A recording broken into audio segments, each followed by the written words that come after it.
සුබ සන්ධ්‍යාවක් හැම දිනාටම විශේෂයෙන් අපි අද මේ මාධ්‍ය සාකච්ඡාව තියන්න කතා කල්පනා කරේ අද හෝමාගම විසේවා සම්පකාර සමිතියේ අධ්‍යක්ෂක මණ්ඩලය තෝරාපත් කර ගැනීමේ නිලවරණය උදේ කාලේ පැවැත්වුවා. මේ නිලවරණය පවත්වන කාල සීමාව ඇතුලේ අපි දන්නවා මේ හෝමාගම විසේවා සම්පකාර සමිතියේ අධ්‍යක්ෂක මණ්ඩලය පහුගිය කාලේ විසිරවලා ඒ සඳහා තමයි මහසභා නියෝජිත 100කගේ කණ්ඩායමක් තෝරාපත් කරගෙන තිබුණා. නමුත් අධ්‍යක්ෂක මණ්ඩලය සඳහා පහුගිය පළාත් පාලන මැතිවරණ මේ ආදී විවිධ කාරණා නිසා අධ්‍යක්ෂක මණ්ඩලය තෝරාපත් කර ගැනීමේ නිලවරණය මාස කිහිපයකට කල් ගිහිල්ලා තිබුණේ. නමුත් අද උදෑසන කාලේ සඳහා වේලාව යොදාගෙන තිබුණා. ඒ සඳහා අධ්‍යක්ෂක මණ්ඩලය සඳහා මාලිමාවේ කණ්ඩායමක් අපි ඉදිරිපත් කළා. ඊට අමතරව වෙනත් පක්ෂ විපක්ෂ නියෝජනය කළා කණ්ඩායම් කීපයක්ම ඉදිරිපත් වෙලා තිබුණා. ඉතින් ඒකෙදි විශේෂයෙන් අපි දන්නවා මහසභා නියෝජිතයන් තෝරාපත් කර ගැනීමේ නිලවරණය අවසන් වෙද්දී සමහර කණ්ඩායම් ඒ වෙලාවේ මුළු අධ්‍යක්ෂක මණ්ඩලයම තමන් ජයග්‍රහණය කරා හා සමානව විවිධ දේශපාලන උවමනාවන් අරමුණු හිතේ තියාගෙන අදහස් ප්‍රකාශ කරපු තත්ත්වයක් තමයි තිබුණේ. හැබැයි අපි දන්නවා මේ හෝමාගම විදුලි සේවා සම්පකාර සමිතිය කියලා කියන්නේ ලංකාවෙන් විශේෂිත සමිතියක්. විශේෂ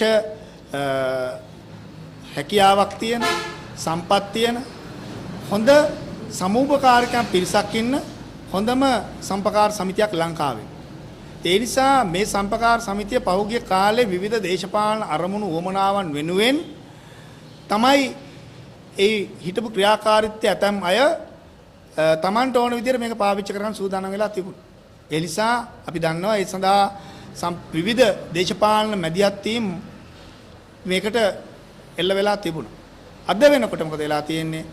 මේ සම්පකාර සමිතිය ඒ තිබුණු තැනින් පල්ලෙහාට වට්ටන තමයි වැටලා තියෙන්නේ. ඒ නිසා මේ தත්ත්වය නිවැරදි කිරීම සඳහා අපි මාලිමාවේ කණ්ඩායමක් ඉදිරිපත් කරලා අද ඒ මහසභා නියුක්තව බහුතරයකගෙන් මාලිමාවේ කණ්ඩායම විශිෂ්ට ජයග්‍රහණයක් අත්පත් කරගෙන අධ්‍යක්ෂක මණ්ඩලයෙන් 7න් 5කම බලය ලබාගෙන තියෙනවා.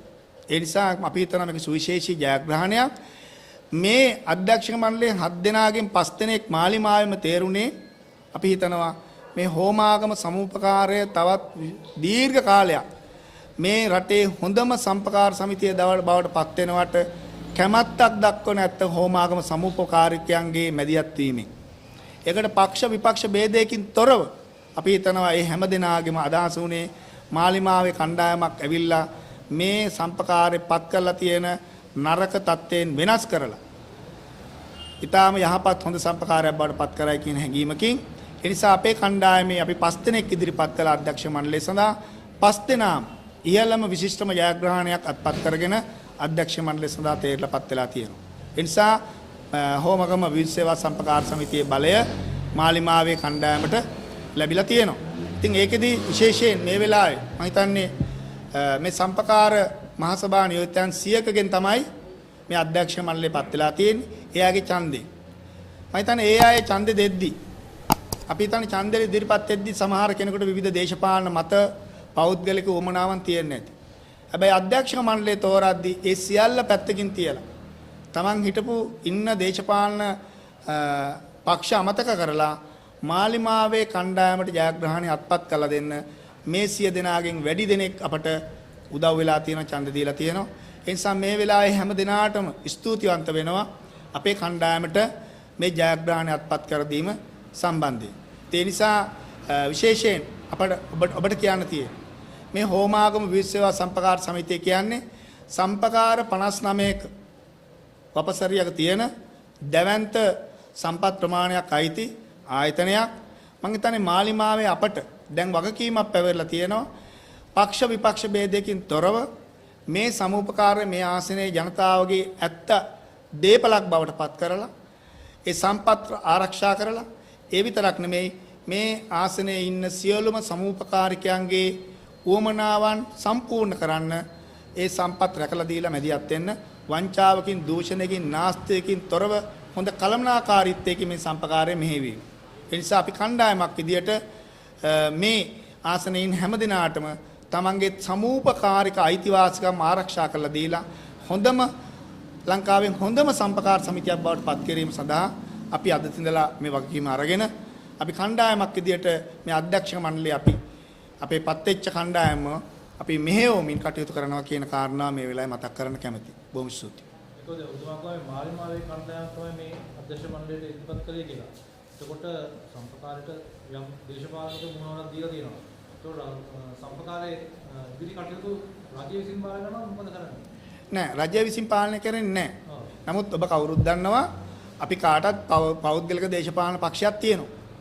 ඉතින් ඒකෙදි අද මේ පත්වෙච්ච හැමදෙනාම පත් උනේ මාලිමාවේ ගම්වල කටයුතු කරන අපේ කොට්ටාස් සභාවල කටයුතු කරන ඒ වගේම සමූපකාරිකයන්ගේ සම්පකාර සමාජිකයන්ගේ. ඒ නිසා තමයි මම මාලිමාවේ කණ්ඩායමක් කියලා කිව්වේ. අපි කවුරුත් දේශපාලනේ නෑ කියලා කිව්වට සම්පකාර අපි කාටත් දේශපාලනයක් තියෙනවා. සම්පකාරය අපි ඒ දේශපාලන මීට කලින් ඒ දේශපාලනය ඉස්මතු කරගෙන තමයි අනෙක් අයට ඒවට මැදිහත් වෙන්න ඉඩ නොදී තිබුණේ. දැන් මේ මාලිමාවේ කණ්ඩායම විසින් මොකද කරන්නේ?